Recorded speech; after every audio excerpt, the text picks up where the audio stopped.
తనకు రాజ్యాంగబద్ధమైన పదవులు ఉన్నా అన్న విషయాన్ని పూర్తిగా ఇంగితం కోల్పోయి రేవంత్ రెడ్డి గారు చేస్తున్న దురుసు మాటలు దురుసు వ్యాఖ్యలు ఏవైతున్నాయో వారి కొన్ని విషయాలు నేను గుర్తు చేస్తా ఉన్నా.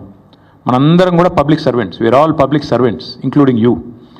ఇదేం పటేల్ పట్వారి వ్యవస్థ కాదు, ఇది నియంతృత్వం కాదు. ఇక్కడ ఎవరు రాజులు లేరు, చక్రవర్తులు లేరు. నువ్వు ప్రజల చేత ఎన్నుకోబడ్డ ఒక ఎమ్మెల్యే మాత్రమే. ఆ ఎమ్మెల్యేలు మీ కాంగ్రెస్ పార్టీలో మెజారిటీ మంది నిన్ను ఎన్నుకుంటే నువ్వు ముఖ్యమంత్రి అయినావు తప్ప నువ్వేమి రాజువు కాదు, నియంతవు కాదు.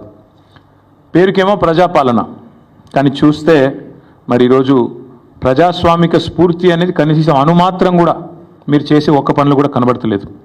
ఎంత దుర్మార్గంగా మొత్తం దేశం మొత్తం చూస్తూ ఉంది. ప్రజాపాలన అనే అర్థానికి పాత్ర వేసి బుల్డోజర్లతో జేసీబీలతో మేము పాలకులం, మీరందరూ నా కాలి కింద చెప్పులాగా ఉండాలనే విధంగా మీరు బానిసలు అన్నట్టుగా ఒక విచిత్రమైన మానసిక రోగంతో కదా బాధపడుతున్నట్టుగా రేవంత్ రెడ్డి గారి ప్రభుత్వ వ్యవహారం ఉంది.